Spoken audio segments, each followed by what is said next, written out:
A hi hello everybody, welcome to our channel మన stars. ఈరోజు ఇంటర్వ్యూలో మనం ముందున్న స్పెషల్ గెస్ట్ ఎవరంటే, ఎవ్రీ ఫ్రైడే మనం చాలా సినిమాలు చూస్తూ ఉంటాం. అందులోని హీరో ఓరియంటెడ్ ఫిల్మ్స్ అనేవి చాలా రెగ్యులర్గా మనకు వస్తూ ఉంటాయి. బట్ ఒక ఉమెన్ ఓరియంటెడ్ ఫిల్మ్స్ రావాలంటే ఆ డైరెక్టర్కి చాలా గట్స్ ఉండాలి, చేసిన యాక్ట్రెస్కి చాలా గట్స్ ఉండాలి, తీసిన ప్రొడ్యూసర్కి కూడా చాలా గట్స్ ఉండాలి.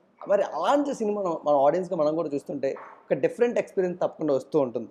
మరి అలాంటి సినిమాలు చాలా రేర్గా వస్తున్నాయి కాబట్టి మరొకసారి మే 3న అలాంటి ఒక ఉమెన్ ఓరియంటెడ్ ఫిల్మ్ మనందరికి కూడా రాబోతుంది with a mother emotional sentiment, mother daughter సెంటిమెంట్తో. మరి ఆ సినిమా డైరెక్టర్ అనిల్ కట్జా గారు మనతో ఉన్నారు, శబరి సినిమా డైరెక్టర్. మరి ఆయనతో మాట్లాడి ఇంకా చాలా విషయాలు అయితే మనం తెలుసుకో. సార్ నమస్తే సార్. నమస్తే అండి. Sir first of all hats off to your dedication and your guts. ఎందుకంటే అందరూ కూడా ఫస్ట్ డైరెక్షన్ అనేది ఏ సినిమా అయినా తీసుకున్నా ఫస్ట్ ఎలా సేఫ్ సైడ్ అవ్వాలని ట్రై చేస్తూ ఉంటారు. ఫస్ట్ మన సినిమాతో మనం ఏంటో ప్రూవ్ చేసుకోవాలి, తర్వాత ఎన్ని రిస్క్లైనా చేద్దాం ఆలోచిస్తాం. బట్ మీరు ఫస్ట్ స్టెప్పే చాలా రిస్క్ చేశారు. నేను రిస్క్ చేశాను ఎందుకు అనుకుంటున్నాను? అంటే చాలా ఫ్యాక్టర్స్ ఉంటాయి కదా సార్. ఉమెన్ ఓరియంటెడ్ ఫిల్మ్ అంటే బిజినెస్ అవ్వకపోవచ్చు, ఎవరు వస్తారు, ఆడియన్స్ని ఎలా పుల్ చేయాలి, ఇప్పుడు ట్రైలర్తో టీజర్తో ఎలా ఎంగేజ్ చేయాలి, ఇవన్నీ కూడా ఉంటూ ఉంటాయి. బట్ అలాంటి ఉమెన్ ఓరియంటెడ్ ఫిల్మ్తో డైరెక్ట్గా ప్రూవ్ చేసుకునే అవకాశాలు కూడా ఎక్కువగా ఉంటాయి. బట్ వాట్ యూ చూస్, ఈ రెండిట్లో ఏది చూస్ చేసుకుంటారు మీరు? నేను యాక్చువల్గా ఇది ఉమెన్ ఓరియంటెడ్ ఫిల్మ్ అన్న కాన్సెప్ట్లో ఎప్పుడూ చేయలేదు. ఒక కథ తీసుకున్నాము, ఆ కథకి ప్రొటాగనిస్ట్ లేడీయే అవ్వాలి. ఓకే. నేను ఇంతకుముందు కూడా ఇంటర్వ్యూస్లో చాలా వాటిలో చెప్పాను. నేను చెబుదాం అనుకున్న కథ చచ్చేంత ప్రేమ ఉంటే అది చంపేంత ద్వేషంలా మారుతుంది. ఇది పాయింట్ నాది. దీనికి ప్రేమలో స్వచ్ఛత ఉండే ఒక రిలేషన్ని చూపించాలి. ఒక తల్లికి కూతురు మీద కానీ కొడుకు మీద కానీ ఉండేది, దానికి కల్మషం లేదు. ఎందుకంటే ఏ తల్లి ప్రేమలోనూ మనం వంకబెట్టలేం. తండ్రి అయినా, ఈ టీనేజ్ లవర్స్ అయినా, ఇంకేదైనా ఇంకోదైనా 100 రకాలు మారచ్చు పెళ్ళైన వాళ్ళు. బట్ తల్లికి కొడుకు మీద కూతురు మీద ఉండే ప్రేమ మాత్రం ఎట్టి పరిస్థితుల్లో, వాళ్ళు పర్సనల్ క్యారెక్టర్ ఏమైనా ఉండొచ్చు, బట్ పిల్లల వైపు మాత్రం. సో ఎప్పుడైతే ఆ బంధాన్ని మనం ఎంచుకున్నప్పుడు ప్రొటాగనిస్ట్ ఆటోమేటిక్గా లేడీ అవుతుంది కదా. సో లేడీ అవ్వాలి కాబట్టి మనం తప్పనిసరి పరిస్థితుల్లో, అది ఉమెన్ ఓరియంటెడ్ సినిమానో ఇంకోటో పక్కన పెడితే, మనం ఒక కథ చెబుదాం అనుకున్నప్పుడు దానికి ప్రొటాగనిస్ట్ లేడీ అవుతున్నప్పుడు దానికోసం అని చెప్పి లేడీతో చేసాం. అంతేగాని అది రిస్క్ అవుతుందన్నా ఇంకోటో, కథ మీద ఉన్న నమ్మకం. ఈ కథ కనుక మనం చెప్పగలిగితే ప్రాపర్గా అది డెఫినెట్గా జనాలకు కనెక్ట్ అవుతుంది అన్న ఒక నమ్మకంతో, ఆ కథ మీద నమ్మకంతో ముందుకు వెళ్ళిపోయాం అంతే. Such a great word sir.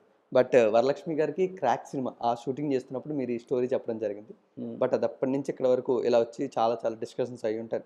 But first Varalakshmi గారు విన్నప్పుడు వాట్స్ ఆర్ రియాక్షన్? అంటే ఈ సినిమాని ఎలా హ్యాండిల్ చేస్తారు, ఎలా డీల్ చేస్తారు? ఇప్పుడు నేను ఈ క్యారెక్టర్లో ఒక మదర్ రోల్లో నేను ఎలా చూసుకోవాలి, ఇవన్నీ ఉంటూ ఉంటాయి కదా సార్. వాటన్నిటితో ఎలా డీల్ జరగడం జరిగింది మెయిన్గా? లేదంటే పెద్దగా డిస్కషన్ ఏం జరగలేదు. ఎందుకంటే నేను కథ రాసుకున్నప్పుడు ఒక వ్యక్తిత్వం ఉండే ఒక మదర్ క్యారెక్టర్, ఒక మహిళ పాత్రని చుట్టూ కథ జరుగుతుంది. సో బేసిక్గా ఆఫ్ స్క్రీన్ ఇమేజ్లో చూస్తే కూడా ఆవిడ క్యారెక్టర్కి బాగా దగ్గరగా ఉండే పాత్ర. లైక్ తను ఇండివిజువల్గా ఒక హీరోయిన్గా ఎంటర్ అయ్యి తర్వాత క్యారెక్టర్స్ చేసుకుంటూ she has created a position for her self. ఒక వ్యక్తిత్వాన్ని మెయింటైన్ చేస్తూ ఏదైనా తన మనసులో అనిపిస్తే అది ధైర్యంగా చెప్పగలిగే ఒక ధైర్యం ఉన్న ఒక మహిళగా నా పాత్ర కూడా అదే. సో ఎప్పుడైతే నేను ఈ కథ తయారు చేసుకున్నానో, ఈ కథకి ఎవరు బాగుంటారు అనుకున్నప్పుడు, ఆవిడ కనిపించినప్పుడు, ఆవిడ దగ్గరికి నేను ఈ కథ చెప్పినప్పుడు ఆటోమేటిక్గా తన క్యారెక్టర్కి దగ్గరగా ఉంది కాబట్టి ఇమీడియట్గా ఓకే చేసేసాను. ఇంకా దీంట్లో పెద్ద కెమిస్ట్రీను ఇంకోటి ఇప్పుడు నేను చెయ్యని పాత్ర, నేను కాని పాత్ర మీరు చెప్తే నేను దాని మీద వర్క్ చేయాలి. నేను ఆల్రెడీ ఎలాగైతే ఉంటానో బయట, అలాంటి పాత్రనే నేను మీకు చెప్తే ఆటోమేటిక్గా it is an inborn thing for her. So she picked it up and every ఫ్రేమ్లో, ఎవ్రీ షాట్లో అది కనపడింది నాకు. నేను ఏదైనా ఒక సీన్ చెప్పగానే ఆ సీన్లో ఆవిడ నటిస్తున్నప్పుడు నా క్యారెక్టర్ కనపడుతుంది. ఇంకా నేను దాని గురించి డిస్కషన్ పెట్టి, మేడం ఇలా చేయాలి మేడం, ఇలా చేయండి మేడం అని చెప్పి నేను ఎక్కడా కూడా అడగాల్సిన పరిస్థితి పడలేదు. Great sir. But definitely director అంటే captain of the ship. Yes, అంటే 24 క్యాప్స్ మీద ఆయనకి ఎంతో కొంత గ్రిప్ ఉంటుంది. బట్ మీలాంటి పర్సన్కి విఎఫ్ఎక్స్ లాంటి ఆల్రెడీ దాని మీద బ్యాక్గ్రౌండ్ మీకు ఇంకా టఫ్గా ఉంది కాబట్టి, దాని మీద ఇంకా స్ట్రెంత్ ఘాట్గా ఉంది కాబట్టి, అలాంటప్పుడు ఒక సినిమా దగ్గరకు వచ్చినప్పటికీ ఇంకా అది ఎంతవరకు హెల్ప్ అవుతుంటుంది సార్ ఒక టెక్నీషియన్కి? అంటే ఇప్పుడు విఎఫ్ఎక్స్ బేస్ సినిమా కాదు ఇది. అవును. విఎఫ్ఎక్స్ బేస్ సినిమా కనుక చేసుంటే మీరు అన్నట్టుగా నాకు దాని మీద ఉన్న హోల్డ్ డెఫినెట్గా వెళ్ళిపోయేది. ఫర్ ఇన్స్టెన్స్ ఇప్పుడు వర్చువల్ రియాలిటీకి సంబంధించిన సినిమాలో లైఫ్ ఆఫ్ పై అని ఒక సినిమా చేస్తున్నాం అనుకోండి, అది ఒక వర్చువల్ రియాలిటీకి సంబంధించిన సినిమా. అలాంటి వాటిల్లో నాకున్న అనుభవం ఉపయోగపడుతుంది. బట్ నాకు అనుభవం ఉంది కదా అని చెప్పి అలాంటి సినిమాయే చేయాలి అని అనుకోవడం కరెక్ట్ కాదు. అలాంటి అవకాశం వస్తే డెఫినెట్గా మన స్కిల్స్ ఉపయోగపడతాయి. ఫర్ ఇన్స్టెన్స్ నేను వర్క్ చేసేటప్పుడు మేము ఒక సినిమా ఎంత మంచి వాడవరా చేసినప్పుడు దాని క్లైమాక్స్ మొత్తం విఎఫ్ఎక్స్కి సంబంధించిందే. సో అలాంటప్పుడు నా స్కిల్స్ ఉపయోగపడ్డాయి. ఎలాంటి ప్లానింగ్ చేయాలి, ఎలాంటి ఇవి కావాలి ఏంటి అనేది. ఒక సీన్ అయితే మేము we shot it in train ఎక్కడ రాజమండ్రి దగ్గర. ఓకే. అక్కడ కొంత బ్యాలెన్స్ పడిపోయింది. సరే ఇక్కడ హైదరాబాద్లో దాన్ని ప్యాచ్ చేద్దామంటే రామోజీ ఫిల్మ్ సిటీకి వెళ్ళాం.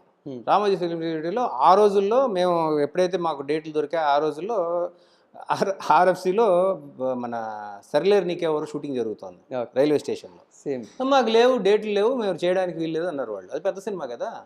నేనేమన్నానంటే వాళ్ళకి స్టేషనే కావాలి, ట్రైన్ అక్కర్లే వాళ్ళకి. నేను నాకు ట్రైన్ ఇవ్వండి అన్న. అదేంటి ట్రైన్ పెట్టుకుని ఏం చేస్తారన్నారు వాళ్ళు. మీరు ట్రైన్ ఇవ్వండి నేను చేసుకుంటానన్న. ట్రైన్ దానికి వీల్స్ ఉంటాయి. ఆ ట్రైన్ తీసుకుపోయి అక్కడ పాలసముద్రం దగ్గర పంట పొలాల పక్కన పెట్టి నేను సీజీ ఇటు పక్కన గ్రీన్ మ్యాట్ వేసుకొని శుభ్రంగా నాకు కావాల్సిన మొత్తం తీసుకున్నాను. ట్రైన్ ఎఫెక్ట్ పెట్టి తీసాను మళ్ళీ అక్కడ. ఇది నాకు అవగాహన ఉండబట్టి అలా ప్లాన్ చేసుకోగలిగాను. సో అలాంటి సందర్భాలు వచ్చినప్పుడు ఉపయోగపడుతుంది తప్పితే నేను దానికోసం అని చెప్పి సీన్లో లేకపోతే దానికోసం సబ్జెక్ట్ చేయను. వస్తే డెఫినెట్గా యూజ్ చేస్తాను. Great sir. మెయిన్గా ఎప్పుడు కూడా ఒక థ్రిల్లర్ మూవీ అంటే 2 ఫ్యాక్టర్స్ ఉంటాయి సార్. ఒకటి story based or screen play based. నేను ట్రైలర్ చూస్తుంటే whether it is screen play based ఎంత ఉందో స్టోరీ బేస్డ్ కూడా అంతే ఉండబోతుందని అనిపిస్తుంది. బట్ మీరు ఆడియన్స్ని ఎలా కన్ఫ్యూజ్ చేయబోతున్నారు, ఎలా మెస్మరైజ్ చేయబోతున్నారు, ఎలా సర్ప్రైజ్ చేయబోతున్నారు? కన్ఫ్యూజ్ చేయడం అనేది అస్సలు ఆ మాటే వాడద్దండి. ఓకే. అసలు కన్ఫ్యూజ్ చేశాము అని అంటేనే దట్స్ రాంగ్ థింగ్.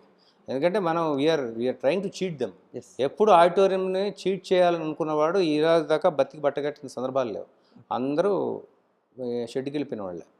మనము ఉన్నంతలో మన కథని ఎంత బెటర్గా ఎగ్జిక్యూట్ చేసాము, ఎంత బెటర్గా ఎంత ఎఫెక్టివ్గా వాళ్ళని ఇమోట్ చేయగలిగాం, థ్రిల్ చేయగలిగాం అనేది మాత్రం మనం చూసుకోవాలి. ఇంకోటి, స్టోరీ బేస్డ్ సినిమానా స్క్రీన్ ప్లే బేస్డ్ సినిమానా అని సపరేట్ చేసి మాట్లాడద్దు ఎప్పుడు.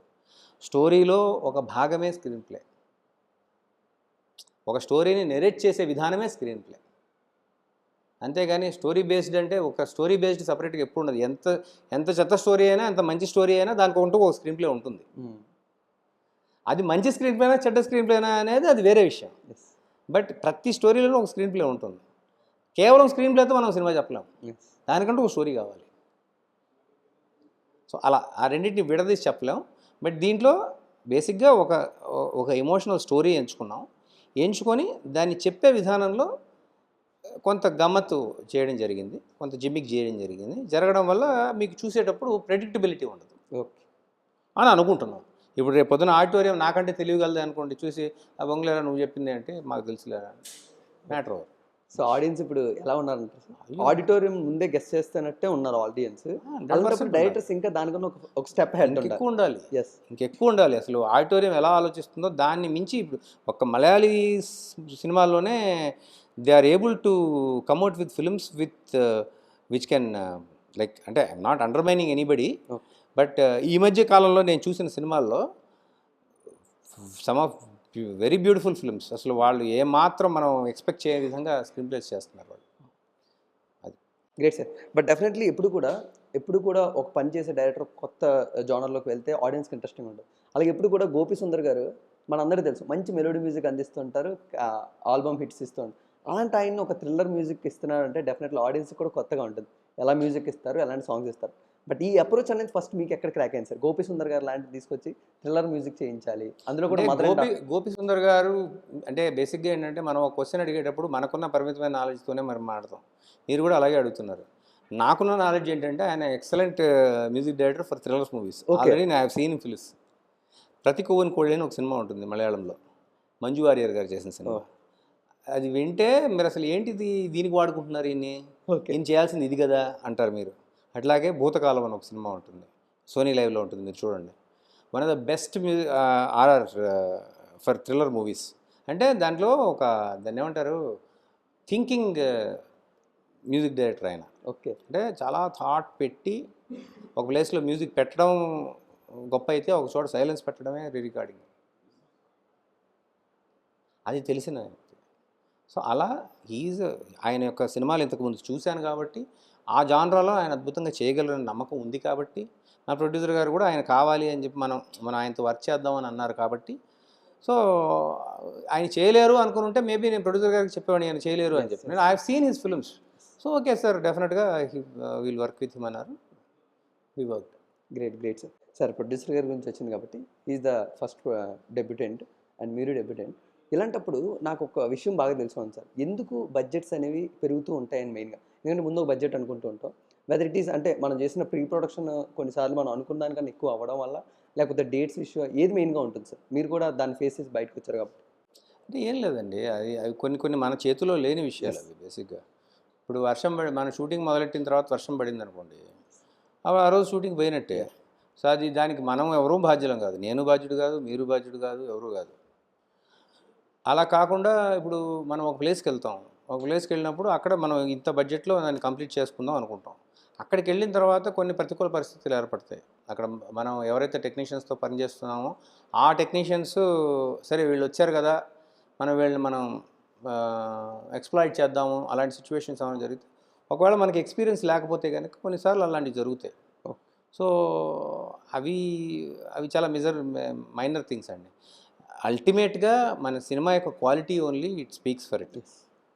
అది బాగా వచ్చింది అంటే కనుక ఇవన్నీ మైనర్ థింగ్స్.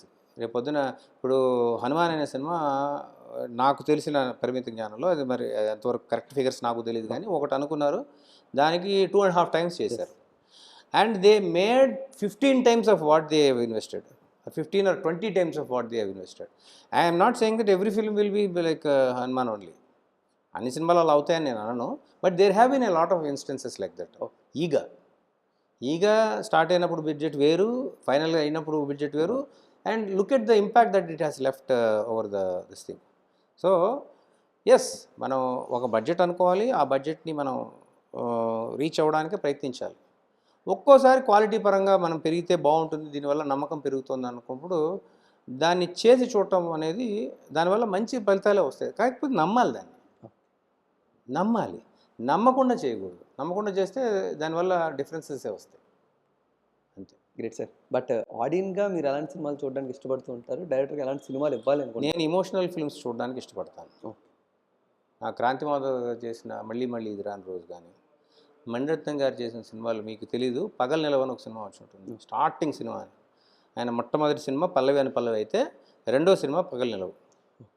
రేవతి గారు, సత్యరాజ్ వీళ్ళందరూ చేసి ఉంటారు. అలాంటి ఒక సినిమా కానీ, చాలా కొన్ని ఎవర్ లాస్టింగ్ ఫిల్మ్స్ ఉన్నాయి మణిరత్నం గారి సినిమాలు కూడా కొన్ని. అలాంటి సినిమాలు చూడడానికి ఎక్కువ ఇష్టపడతాను, అలాంటి సినిమాలు చేయడానికి కూడా ఇష్టపడతాను బేసిక్గా. కాకపోతే ఏంటంటే సందర్భం, మనకి అన్ని వనరులు సమకూరాలి, మన కథ అలాంటి కథ నచ్చాలి, ప్రొడ్యూసర్కి, డబ్బులు పెట్టేవాడికి, ఒక హీరోకి నచ్చాలి, ఆర్ హీరోయిన్కి నచ్చాలి, ఆ బిజినెస్ కాంబినేషన్ వర్కౌట్ అవ్వాలి. అన్నీ వర్కౌట్ అయినప్పుడు డెఫినెట్గా I would like to do that kind of films only.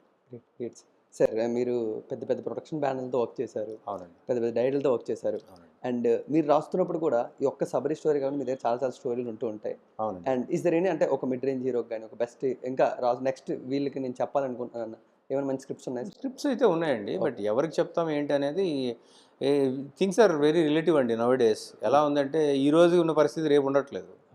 ఇప్పుడు ఒక హీరోకి ఈ రోజు ఉన్న మార్కెట్ రేపు ఉండట్లేదు. సో ఇవన్నీ పక్కన పెడితే ఫస్ట్ ఏంటంటే స్క్రిప్ట్ రెడీ అయిపోయి, ఇప్పుడు నేను నా పరిస్థితి ఏంటో తెలియదు. ఇప్పుడు ఈ సినిమా రిలీజ్ అయిన తర్వాత ఫస్ట్ ఆఫ్ ఆల్ నేను ఏ స్థాయిలో ఉంటానో నాకే తెలియదు. నేనే స్థాయిలో ఉన్నాను, నేను ఇప్పుడు ఈ సినిమా మీడియంగా బిజినెస్ చేసిన తర్వాత నేను బయటకు వెళ్ళి నేను బెనహర్ తీస్తానని చెప్తే నాకు తీయడానికి వాళ్ళు రావాలి కదా. నేను అనుకోవటం వేరు, అందుకే ప్రాక్టికల్గా ఆలోచించుకోవడం బెటర్. బట్ స్క్రిప్ట్స్ చేసుకోవడం మాత్రం జెన్యున్గా చేసుకుంటాం. మన సినిమా సక్సెస్ అయితే డెఫినెట్గా I would like to do slightly bigger project only. And next చేయబోయే సబ్జెక్ట్ మాత్రం డెఫినెట్గా దాన్ని ఏమంటారంటే ఫ్యూచరిస్టిక్గానే ఉంటుంది. ఫ్యూచరిస్టిక్ అంటే నెక్స్ట్ జనరేషన్ నచ్చే సినిమా లాగా ఉంటుంది. I don't want to do films that will appeal to 1980s or 90s or 2000. ఇప్పుడు కల్కి వస్తుంది. ఇంకా నేనే కాదు, రాబోయే సినిమాలన్నీ అలాగే ఉండాలి, ఉంటేనే వర్కౌట్ అవుతాయి, లేకపోతే వర్కౌట్ కావు. కల్కి లాంటి సినిమా నాగేశ్వరన్ గారు ఎందుకు చేస్తున్నారు? బికాస్ నెక్స్ట్ జనరేషన్ సినిమాలు అవే. 1980s or 70s 80sలో మీకు హాలీవుడ్లో కూడా ఇలాంటి రెవల్యూషన్ వచ్చింది. అన్ని సూపర్ న్యాచురల్ ఎలిమెంట్స్ మీద సినిమాలు తీశారు. ఎందుకంటే ఆల్రెడీ 60sలో డ్రామాస్ చూసేస్తున్నారు. ఇప్పుడు డ్రామాస్ మనకి సీరియల్స్లో అన్నింటిలో దొరుకుతున్నాయి, సినిమాల్లో చూపించే దానికంటే ఎక్కువ చూపిస్తున్నారు. మరి ఇంక మళ్ళీ why do anybody want to go to theatre and watch those things? They want to see something else. Planet of the apes లేకపోతే నెక్స్ట్ జనరేషన్ సినిమాలే. నెక్స్ట్ సినిమా అయితే అదే చేస్తాను నేను. అవసరమైతే గ్యాప్ వచ్చినా పర్లేదు, definitely I will do that kind of film. Sir, one last 2 questions. And do have any wish list sir? అంటే ఈ యాక్టర్తో ఒక మంచి సినిమా నేను చేయాలి అయితే అలాంటివి ఏం లేవు సార్? అలాంటి ప్లానింగ్స్ ఏమి లేవండి. ప్లానింగ్స్ మనం అనుకుంటే ఏమీ ఉండవు, జరగవు. మనం ఏంటంటే మనం ఒక కథ తయారు చేసాం, ఆ కథకి ఎవరు యాప్ట్గా ఉంటారు, వాళ్ళు మనకు దొరుకుతారా లేదా, ఇవన్నీ అప్పటికప్పుడున్న పరిస్థితి. ఒకవేళ మనకి ఎవరైతే దొరుకుతారో దానికి తగ్గట్టుగా ఏమైనా మార్పులు చేర్పు చేసుకోవాలి. ఇదే జీవితం. Great great sir. Sir one last question. ఎప్పుడు కూడా డ్రామా అనేది మంచి ఫైట్ జరుగుతుంటుంది సార్ ఆడియన్స్కి డైరెక్టర్స్కి. కొన్నిసార్లు డ్రామా అనేది ఒక లైన్ వరకు వెళ్తుంటే ఆడియన్స్ ఎంజాయ్ చేస్తారు. కొన్నిసార్లు డ్రామా ఎక్కువైందిరా అసలు కూర్చోలేకపోతున్నాం అంటూ ఉంటారు. అవును, ఒక డైరెక్టర్గా మదర్ అండ్ డాటర్ సెంటిమెంట్ అయితే ఒక బ్యూటిఫుల్ డ్రామా సార్. అవును. సో దాన్ని ఈ లైన్ వరకు నేను చూసుకోవాలి అని పెన్ మీద పెట్టినప్పుడు కానీ whether it is direction short చేసినప్పుడు కానీ how do you calculate that? కరెక్టే మీరు చెప్పింది. అదేంటంటే ఒక్కోసారి ఏంటంటే మనం రాసుకునేటప్పుడు కొద్దిగా ఓవర్ బోర్డ్ అయ్యి ఎక్స్ట్రాగా రాసుకుంటాం. రాసుకున్న తర్వాత మనం డిస్కషన్ చేస్తాం కదా ఫ్రెండ్స్తో కానీ, లేకపోతే ఆర్టిస్టులతో కానీ, ప్రొడ్యూసర్తో కానీ డిస్కస్ చేసినప్పుడు then they will be able to tell the actual difference. Sir ఇదేదో కొద్దిగా ఎక్కువ అనిపిస్తుంది సార్. ఓకే. ఇప్పటిదాకా ఆల్రెడీ అలాంటి సందర్భం జరిగింది మాకు. మా సినిమాలోనే బేసిక్గా ఒక ఒక సీక్వెన్స్ మేము రాసుకున్నాం, వీళ్ళిద్దరి మధ్యలో ప్రేమని మరి కాస్త ఎస్టాబ్లిష్ చేద్దామని. వరలక్ష్మి గారికి నేను చెప్పినప్పుడు ఆల్రెడీ మీరు ఇప్పటిదాకా చూపించిన దాంట్లోనే కూతురు పట్ల ప్రేమ అనేది క్లియర్గా ఆడిటోరియం కనబడుతుందండి. ఈ సీక్వెన్స్ మనం చేస్తే కనుక ఈ సీక్వెన్స్ అనవసరంగా మనం ఎక్కువ షూట్ చేసి తర్వాత ఎడిటింగ్లో తీసేయాల్సి వస్తుంది.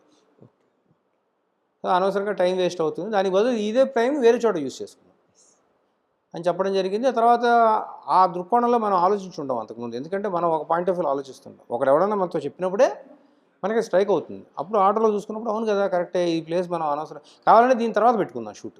Okay. It's not the totally rule out చేద్దాం కదా, తర్వాత పెట్టుకుందాం, లాస్ట్లో పెట్టుకుందాం. ఇది చేసిన తర్వాత ఎడిట్లో చూసుకుంటాం కదా, చూసుకున్నప్పుడు మనకి ఎమోషన్ సరిపోతుంది, తల్లి కూతుల మధ్య అనుబంధం సరిపోతుంది అనుకున్నప్పుడు అది అవసరం లేదని చెప్పి నేను పక్కన పెట్టి ఫైనల్గా మేము ఆ షూట్ చేయలే, ఓకే. అవసరం పడలే. గ్రేట్. సో అలా ఏమైందంటే కొంత హెల్ప్ అయింది. మీరు అన్నట్టు అలాగే డ్రామాకిను ఇంట్రెస్టింగ్ ఎలిమెంట్స్కి ఒక లైన్ గీయాలి. గీస్తేనే ఆడిటోరియం, ఇప్పుడున్న ఆడిటోరియం బోర్ ఫీల్ అవుతుంది. Great sir. ఫైనల్లీ ఒక న్యూ 2 మూవీస్ ఏమైనా నాకు మంచి సజెస్ట్ చేస్తారని కోరుకుంటున్నాను. నేనా? ఆ, నేను సజెస్ట్ చేయడం ఏంటి, Anything. నా సినిమా చూడండి ఫస్ట్. ఓకే. శబరి చూడండి, శబరి ఒకటోసారి చూడండి, శబరి రెండోసారి చూడండి, శబరి మూడోసారి చూడండి. గ్రేట్ మార్కెటింగ్ స్ట్రాటజీ ఇదైతే మాత్రం ఒక డైరెక్టర్గా. మీరు 2 అడిగారు, నేను 3 చెప్పాను. Great sir. Wish you great success. Thank you. And it's really great conversation with you and eagerly waiting for future projects. Any final note or final words for Sabari? ఒకటేం చెప్పగలను అంటే ఒక మంచి సినిమా చూడాలి అనుకునే వాళ్ళకి మాత్రం డెఫినెట్గా అది నిరాశపరచదు.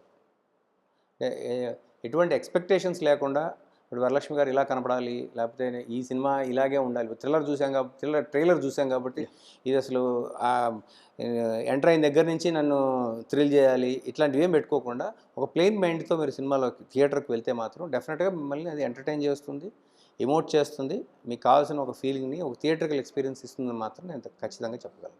Thank you sir. So guys, మీరందరూ కూడా మే 3 తప్పకుండా థియేటర్స్లో ఒక థ్రిల్లర్ ఎక్స్పీరియన్స్తో పాటు ఒక beautiful emotional moments with mother and daughter ఇవన్నీ కూడా మనకి సబరి సినిమాలో ఉంటాయి. సో తప్పకుండా మీరందరూ కూడా ఈ సినిమాని థియేటర్లో చూసి ఎంజాయ్ చేయండి. Thank you so much.